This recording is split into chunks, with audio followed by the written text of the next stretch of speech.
Hello, good morning, good afternoon, good evening to all my students. You are welcome to the second part of the guidance services in the school system. Earlier in our first video, we looked at some guidance services, i.e. the appraisal service, the orientation service, and information service. At this moment, we'll continue with the remaining services. And the first one that I want us to listen to is the consultation service.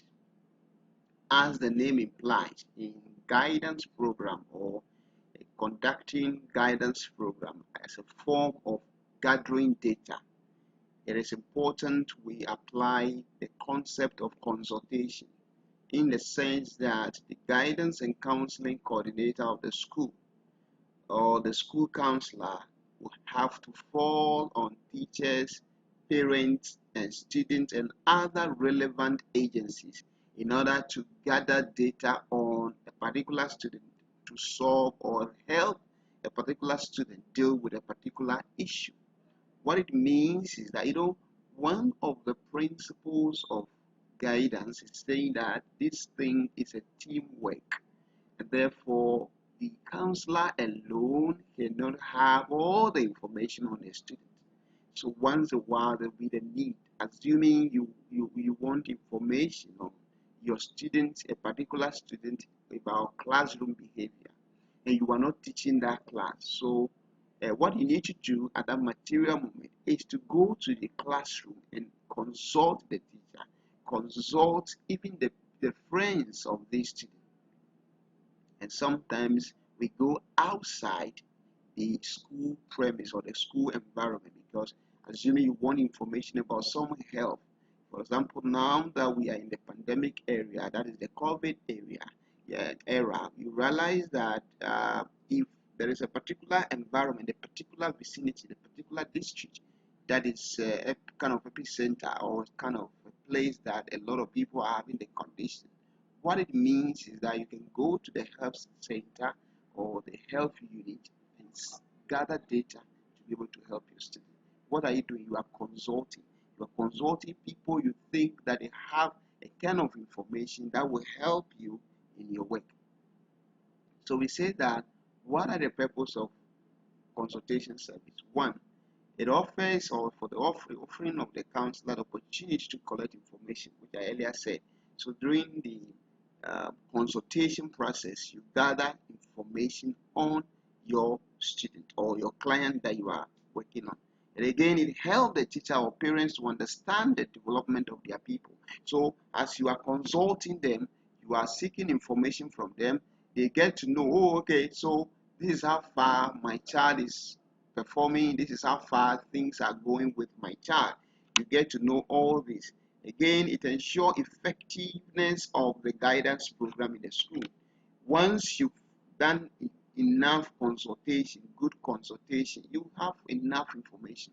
And that information will influence the kind of guidance program you will introduce in the school. Good. Now, the guidance and counseling coordinator, what about his role in this activity? He or she has a role to play, be the school psychologist, be the school guidance and counseling coordinator, be the school counselor. Now, he or she will have to consult, play that role in order to elicit information from the staff. So you need to work on staff cooperation. Your own behavior, you who is the counselor, or you who is the guidance and counseling coordinator, how do you relate with these teachers? You are not even in good terms with them. How would they give you information? See, so as counselors, we need to be example to the people, live a kind of life that people, if we approach them, they'll be willing to talk to us. You need to communicate with the parents, let them have information about what we are doing. When they come for PTA meetings, you should introduce your program to them. You should talk to them. They will talk to you, and that is where you get to know what they have about their kids. Then they also be mindful of the responsibility to parents. So we have a role to play as coordinators, as counselors, as far as the parents of our pupil is concerned. Then also communicate with other agencies. So the coordinator or the counselor of the school has all this role to play. You need to gather information from teachers, talk to parents, get to know the responsibility of parents, get to know the kind of agencies around, service providers around, where there will be a need for you to go in there and consult them as well. Thank you. Now, the next service that I want us to look at is placement service. And once we talk about placement, placement can be moving from one class to the other or a job placement. So in a way, before that placement can be effectively conducted, that means the guidance and counseling unit must be actually involved in doing that. Why are you promoting a student? Why are you moving a student from class 1 and sending that student to class 2? Why are you moving a student from class 1 to perhaps class 3? There are reasons behind it, and the unit must be aware, the coordinator, the counselor must be aware, or the school psychologist must be aware in order to support that movement, that placement successfully, because the placement is not supposed to be done anyhow. It's supposed to be well planned, and the student need to be prepared psychologically, get to know why that placement. See, the consent of that child must be always be in fact, the child must always be in the know why you are doing A, B, C, D. You don't just get up. Where in some schools they just get up and move a student from class 1 to class 3, and the child is confused. What is happening? Our friends in class 1, now all of a sudden you move me to a different environment that I have no friend. How do you help this child to adjust? All these are processes that placement will have to go through. The days where you can repeat students who are not whose performance do not read the standard, and they need to go through the program again so that they will meet that standard. All these are processes that the counseling unit, the guidance and counseling unit ought to be involved to help. Again, placement services make students aware of the opportunities available. So through placement services, you realize that the student will know the opportunities that are available within the school and outside the school. And again, students, once they know the opportunity, they will take advantage of those that they can use to help themselves. Because once they know of the opportunity, quickly they know which ones that they are fit in, they can fit themselves in. If it comes to, for example, games, not all students can play football. So if it is about football, others can say, okay, let me go and play volleyball. Others will say, no, let me go and play netball. Somebody will say, oh no, let me rather go and run. So they have an idea of all these things. So they look at themselves, the one that they are interested in more, they try to explore that option. Purpose of placement in school. One, it's about getting appropriate placement for students on a program of instruction or training scheme that is in line with their plan. Listen to the word. Their plan, the student's own plan, the student's aptitude, the student's attitude, the student's interest, and the student's ability. So before, during the appraisal service where we looked at it in the first video, as far as the guidance services are concerned, we got to know that through the appraisal service, data will be collected on all these things, and this will inform the placement.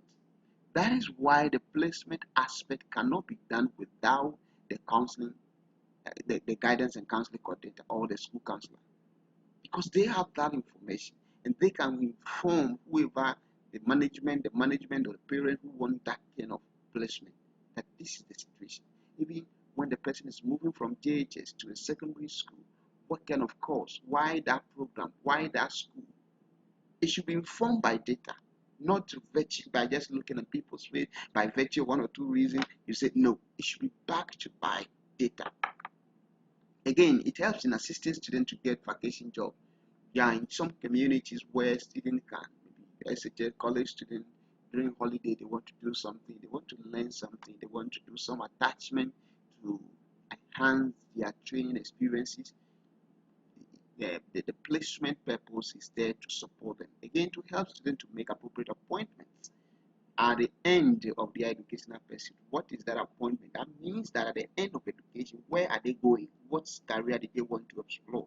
Then once a good placement service program is done in that school, the students are already prepared. They know the environment they are going into. These things are very important in our school.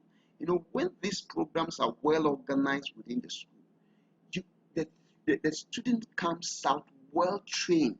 He is aware of himself, he's aware of his environment, he's aware of virtually everything, because that student can now take an informed decision. But this is what we lack in most of our institutions. Again, it's assisting pupils to find their level of adjustment, educational, vocational, and social. So, how will they adjust? Where are they? What are their strengths and what are their weaknesses? They get to know all this. So, in terms of placement, we can do educational placement, that is in schools placement, vocational placement, and we can do social placement. When we talk about educational placement within the school setting, where we move a student from class to a different class, assuming JHS is moving to a secondary school, how will you help the student to be placed properly? All these are very important. Which academic program are they going to pursue, and why that program? These are all within the school placements issue.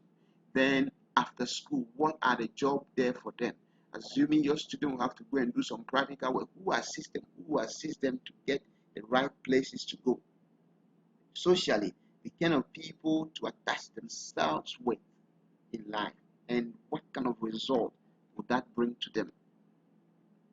The next service that I want to talk about today is the counseling service. And as we look at the other videos, we've talked extensively, we've done a lot of extensive work as far as counseling is concerned, where we look at what counseling stands for, what are the two main forms of counseling, i.e. the individual counseling and the group counseling. We looked at all that in our previous video.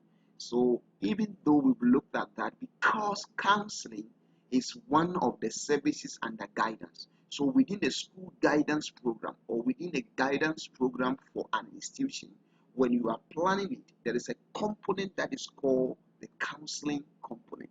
Just as we have the placement component, we have appraisal component, so do we have the counseling component.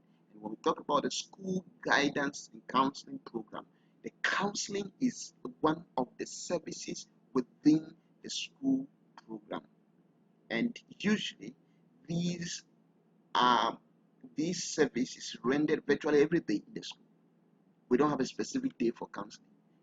What I mean is that students can have problem, staff can have problem, and want to meet the counselor at any time based on their appointment and the time available to them. So problems that individuals find it difficult to resolve, even through guidance information program, now they can come to the counselor, come to the psychologist for one-on-one. It could be on academic related issue, it could be social issue, it could be personal issue, it could be vocational issue. All the individual will have to come in for one-on-one or a group counseling. What is the purpose of that counseling? Again, as I said, we looked at a lot earlier, but then let's just do some of these basic ones. One, assisting students to become self-directing individual. They should be in charge of their own life. And how can they be in charge of their own life? They need the right information so that they can make the right decision. Therefore, counseling supports students that will prepare the student to be self-directed. It also provides the student with what opportunity for growth, because they have the right information at the right time during counseling. So the student is already aware what to do next. So growth, both physical and psychological growth, will be rapid. Again, preparing the student to make decisions to face the new challenge in life, and then motivate the youth towards embracing the challenges of his or her complex environment, because the environment keeps on becoming more complex day in, day out. For years ago, technology wasn't so open and so easily accessible. but today it's accessible and everybody is having it. So how would they deal with this thing? And helping them to come to realization of their wisdom and their ability and all that. The next one that I want us to look at, the next service that I want us to quickly look at is the referral service. And when we talk about the referral service, in terms of the referral, as the name implies, in counseling, in the school guidance and counseling program, the counselor alone cannot solve every single problem of students. No.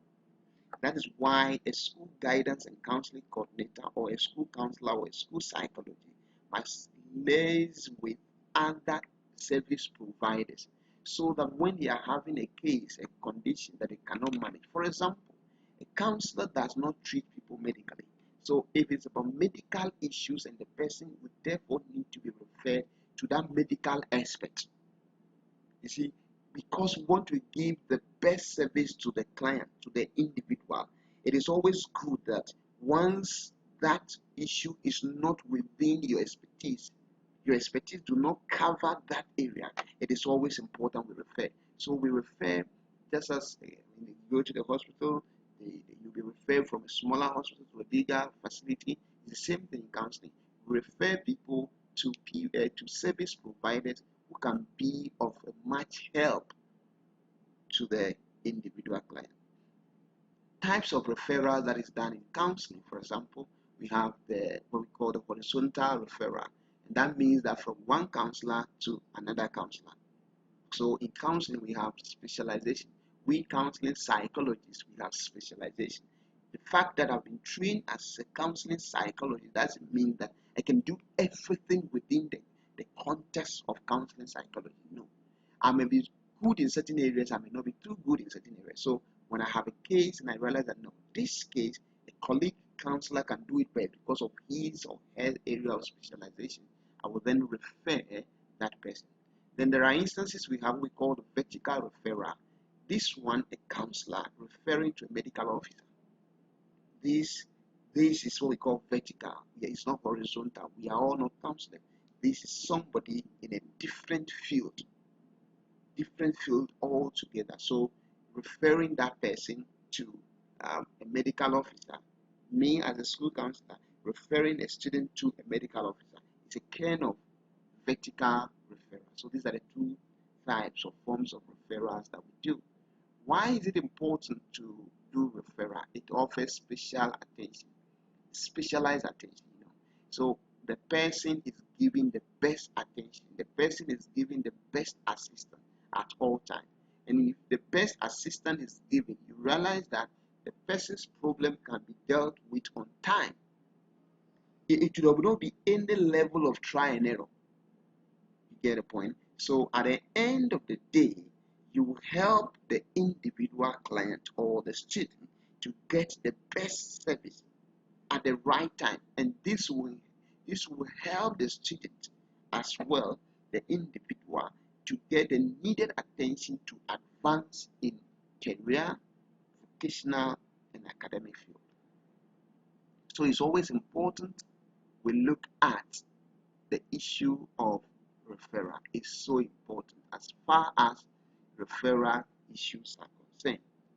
Okay. Again, special attention is provided to the student who needs it, who needs it, and it will make them fit into the school system. And parents are also aware of students' problem, and then donor agencies can also come to the aid of the school through referral-related issues.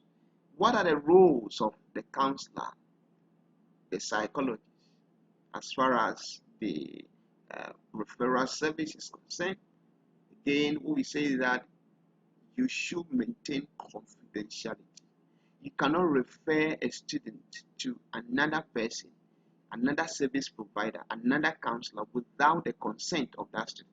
So you need to explain to the student, you need to explain to the client why you are referring him or her to the next person. And the person can tell you, no, I don't want to go. In that case, you cannot refer the person. So you don't just get up and refer. No. And before you refer, especially underage people, you need to consult their parents as well, because they are underage. So you don't just get up and just do that. you need to consult their parents. Those who are above 18, they are the people you consult them alone. But with the kids, you need to consult them, you need to consult their parents. Again, you should be familiar with the support services that are available or the agencies that are available. What are their specializations? You should know the medical officers available. You should know this unit, the psychiatric unit. You should know this so that anytime there is an issue and you are referring, you know the exact place to refer. And we say that school guidance and counseling coordinators or school counselors ought to be honest with themselves. They should know their limit so that they can help people. They can help them get the right services at all times. The next service that I want us to look at quickly is the follow-up service. And as the name implies, you've provided, for example, you've given someone guidance, you've given someone any of these guidance services, assuming, just take, for example, counseling. You need to follow up and find out what the individual, the discussion you had with the individual, is it going on well with the person? For example, you've provided in a professional setting, you've given somebody pre-marital counseling and they are married now. That is not all. You need to follow up to their house to find out whether this thing that you've gone through with them is working. You don't just prepare people into marriage and leave them into the marriage, because the moment they enter into the marriage, for example, the realities, they will begin to identify the realities, and that is where they need counseling most. Because as they are preparing to marry, even though they need the counseling, most of them will be blinded by love, the feelings of getting closer to the person. So they want to quickly get closer to the person. And in that sense,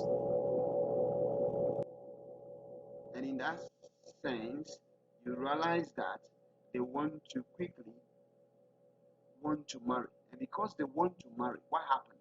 In that sense, they are in hurry to marry.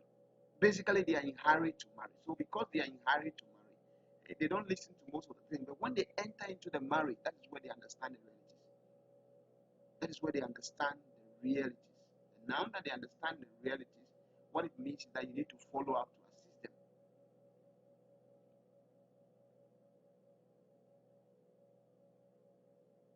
What are the objectives of follow-up service? The objectives are as follows. One is to check the progress of the individual, the one that you've assisted, the one that you have supported.